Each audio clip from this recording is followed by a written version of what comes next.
जैसा कि ये विदित है कि देश के अधिकांश लोग जब ज़बरदस्त महंगाई, गरीबी, बेरोज़गारी व कमाई घटने आदि की हर दिन की भूख प्यास तथा गरीबी व तंगी के त्रस्त जीवन की मार से अति पीड़ित और दुखी है, तो तब ऐसे में केंद्र सरकार द्वारा देश में रेल का किराया बढ़ाना भी कुल मिलाकर आम जनहित के विरुद्ध व संविधान के कल्याणकारी उद्देश्य की बजाय व्यावसायिक सोच वाला फैसला ज़्यादा लगता है। साथ ही सरकार द्वारा राष्ट्र प्रथम के नाम पर आम जन का जीएसटी की तरह ही रेलवे के माध्यम से भी दैनिक जीवन पर बोझ बढ़ाकर उनका शोषण बढ़ाने की ये परंपरा घोर अनुचित है, जिस पर सरकार अगर तुरंत पुनर्विचार करे तो ये बेहतर होगा। वैसे भी इस समय देश में बढ़ती गरीबी, महंगाई व सम्मानजनक स्थायी रोजगार के घोर अभाव में परिवार को पालने के लिए अपना घर-बार आदि छोड़कर पलायन करने की मजबूरी आदि के कारण यहाँ के करोड़ों लोगों के लिए ये रेल का सफ़र कोई फैशन, आनंद व पर्यटन नहीं है, बल्कि रेल का अति कष्टदायी सफ़र ये आम ज़रूरत व मजबूरी है। बल्कि रेल का यह अति कष्टदायी सफ़र आम ज़रूरत व इनकी ये आम ज़रूरत व मजबूरी है, जिसके तहत सरकार को इनके प्रति व्यापारिक नहीं बल्कि सहानुभूति का कल्याणकारी बर्ताव जरूर करना चाहिए। ऐसी सभी की इनसे हमेशा अपेक्षा रहती है। इसलिए सरकार को केवल अपने फ़ायदे में व उससे मुट्ठी भर अमीर व संपन्न लोगों की चिंता करते रहने की बजाय देश के उन करोड़ों लोगों की समुचित चिंता करनी चाहिए जो रोज़गार के अभाव में आत्मसम्मान का जीवन जीने को तरस रहे हैं तथा परिवार का कम से कम एक वक्त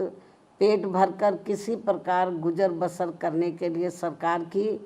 योजनाओं का थोड़ा सा लाभ लेने को मजबूर हो रहे हैं। यही कारण है कि देश की आबादी में से लगभग 95 करोड़ लोग सरकार की कम से कम किसी एक सामाजिक कल्याण योजना का लाभार्थी बनने को मजबूर हुए हैं,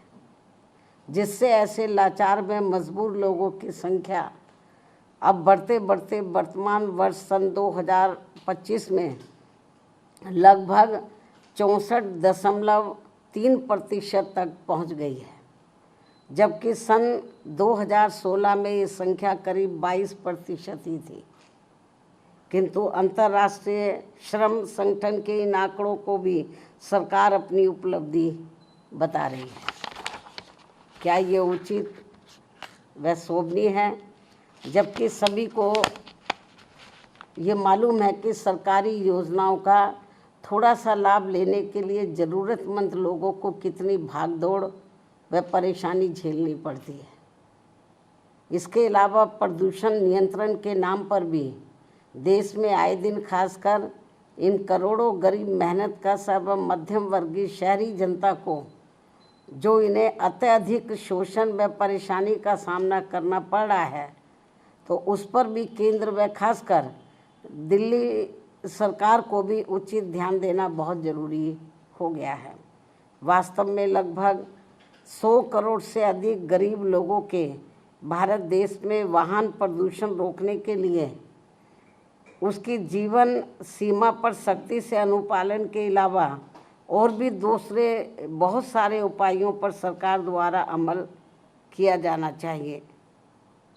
जो ये बहुत ज़रूरी है, ताकि इस ट्रांसपोर्ट के उद्योग धंधे में लगे करोड़ों परिवार वालों के जीवन को और अधिक तंगी और परेशानी वाला होने से बचाया जा सके। साथ ही दिल्ली की सरकार द्वारा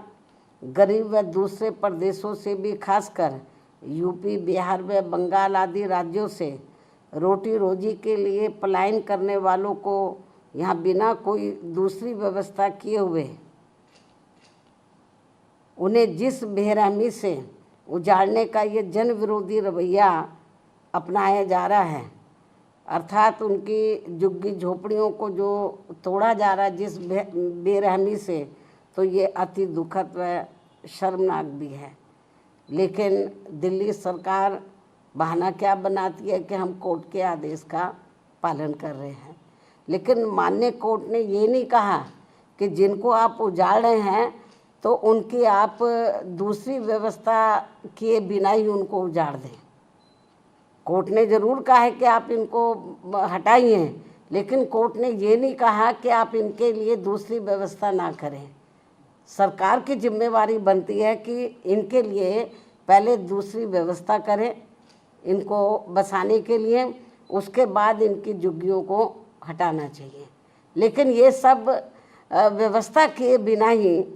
तो कोर्ट की आड़ में जो इनके साथ में अन्याय अत्याचार हो रहा, शोषण हो रहा है,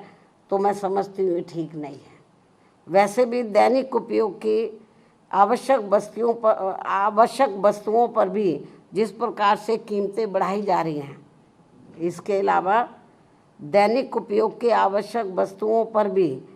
जिस प्रकार से कीमतें बढ़ाई जा रही हैं, वे भी खासकर दिल्ली की जनता के लिए भारी मुसीबतें पैदा कर रही हैं। आमदनी कम व खर्च ज़्यादा से लोगों के अच्छे दिन की उम्मीदों का फिर क्या होगा, ये सामाजिक भलाई के संबंध में सोचने वाली अहम बात है। इसी क्रम में देश भर में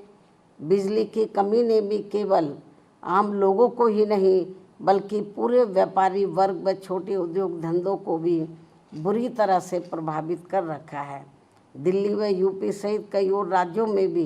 बिजली के निजीकरण का उचित लाभ किसी भी ज़रूरतमंदों को संतुष्ट नहीं कर पाना भी सरकार की नीति में ये खोट व कमियों को जग जाहिर करता है, दर्शाता है। सरकार इस समस्या का भी संतोषजनक समाधान जितना जल्दी निकाल ले तो वह उतना देश हित में बेहतर होगा। अब मैं अंत में अपनी बात